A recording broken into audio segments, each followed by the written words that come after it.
الحمد لله وحده والصلاة والسلام على من لا نبي بعده. أعوذ بالله من الشيطان الرجيم.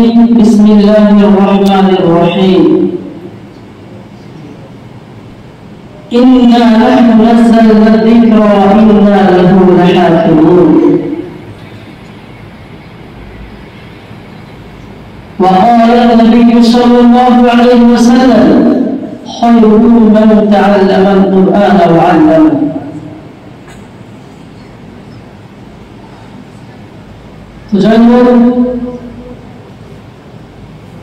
আজকে এত সুন্দর জালসাতুর রহমান নামের মজলিস, এত সুন্দর বক্তব্যময় মজলিস, আল্লাহ তাআলা এই ধরনের মজলিসে সবাইকে বসবার জন্য তৌফিক দেন না। আল্লাহ তাআলা যাদেরকে পছন্দ করেন তাদেরকে এই জালসাতুর রহমান মজলিসের মধ্যে বসবার জন্য তৌফিক দিয়েছেন। আমরা সবাই যে মহান রব্বুল আলামিন আমাদেরকে এই মজলিসের মধ্যে বসবার তৌফিক দিয়েছেন, সে মহান রব্বুল আলামিনের উপর আমরা সবাই একবার শুকর আদায় করি। সবাই আলহামদুলিল্লাহ। যে নবীর কষ্টের বদলে যত সুন্দর দিন পেয়েছি, সেই নবীর প্রতি আমরা একবার অন্তর থেকে মুহাব্বতের সাথে দরুদ পড়ি। সবাই বলি সাল্লাল্লাহু আলাইহি ওয়াসাল্লাম। তো যাই হোক, আজকে এই সভাপতি সাহেব আর আমার উস্তাদের সমতুল্য উলামায়ে কেরাম ও হিফাজুল ইলম আর আমাদের এলাকার মুরব্বী সমাজ ও যুবকদের তারা মাদ্রাসার ছোট ছোট কর্মীদের টুকরা সবাইকে আসসালামু আলাইকুম ওয়া রাহমাতুল্লাহি ওয়া বারাকাতুহু। আমাদের মকসদ হলো আজকের সভা যেহেতু কথা হয়েছে, এই সবার মকসদ আছে। আমি যে আয়াতটি পড়লাম প্রথমে, ইন্না নাহনু নাযালনা যিকরা ওয়া ইন্না লাহু লাহাফিজুন। আল্লাহ তাআলা বলেছেন, এই কোরআনুল কারীম আমি আল্লাহ তাআলা নাযিল করেছি এবং এই কোরআনুল কারীমের হিফাজত আমি আল্লাহ তাআলা করব। যখন কোরআন হলো আল্লাহ তাআলা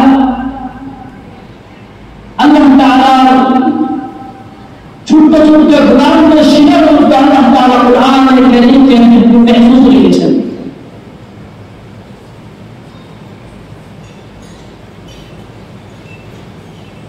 আল্লাহ রাসূল সাল্লাল্লাহু আলাইহি ওয়াসাল্লাম বলেছেন,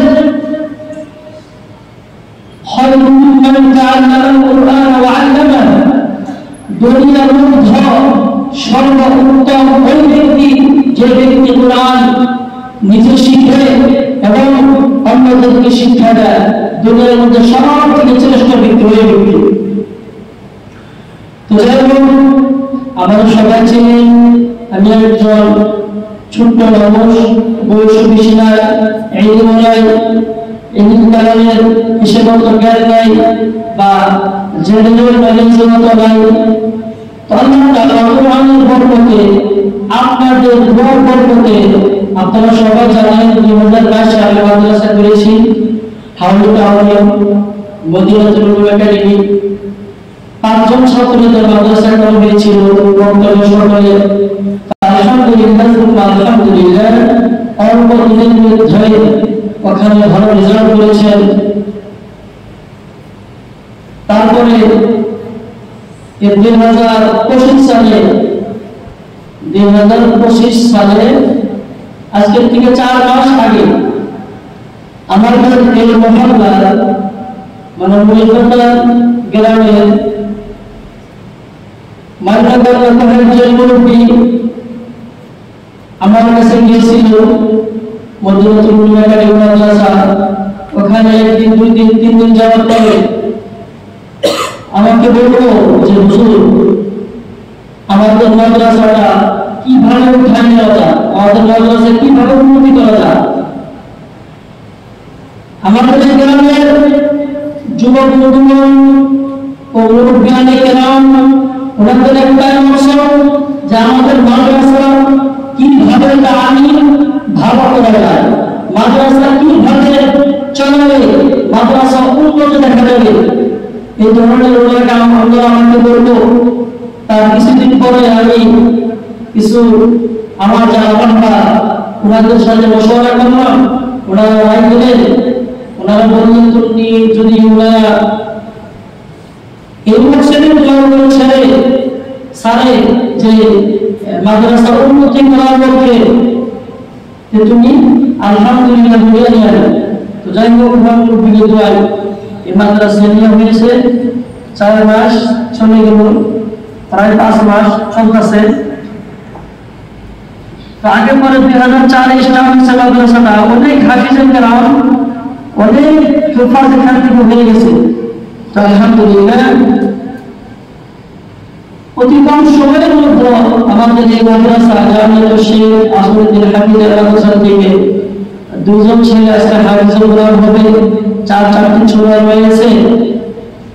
একজন আলহামদুলিল্লাহ 17 মাসের ভিতরে কোরআনের কারিম হিফজ করছে। আমাদের এই মাদ্রাসা থেকে 17 মাসের একজন বাচ্চা হাফিজুল কোরআন হয়েছে, আর একজন ছেলে 21 মাসে হাফিজ হয়েছে। তো আমি আগে বলে জানি না যে 2004 থেকে এখন পর্যন্ত 1 বছর করে কোন শুনেছে কিনা তা জানি না। কিন্তু আপনাদের সবার কাছে একটা ওয়াদা আমি করতে পারি, ইনশাআল্লাহ আল্লাহ চাইলে এই বছর যে কজন এখান থেকে হাদিস হবে সব বাচ্চায় 1 বছর পরে কোরআন শুনে এখান থেকে ফলাফল হয়ে যাবে বলে আশা করি। তো যাই হোক কাজ করে দোয়া চাই, আপনারা দোয়া করবেন। আর সবার থেকে বেশি খুশি হয়েছি আমি ছোট্ট ছোট্ট মানুষ, আমার বাংলাতে এত বড় বগুড়া ডিস্ট্রিক্ট 3 মেম্বার তানজিমে কওমিয়া মওলানা মোহাম্মদ আলী রাসূলুল্লাহ আপনারা সবাই ছিলেন। উনি আসছে আমাদের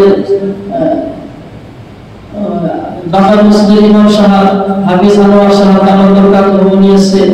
আমাদের সবাই পরিচিত আমাদের নোয়া স্কুলের বিএসসি হাফিজ ইন্দাদুল সাহেব, আমাদের মাদ্রাসা ছাত্রা মওলানা মাহবুবুর রহমান তাসমিদ আর আমাদের এলাকার মুরব্বিয়ানে আইজান আপনারা সবাই আসছেন। অনেক খুশি হয়েছি আপনারা যে আসছেন, অনেক খুশি হয়েছি। তো যাই হোক আমি আমার বক্তব্য রাখি শেষ করব।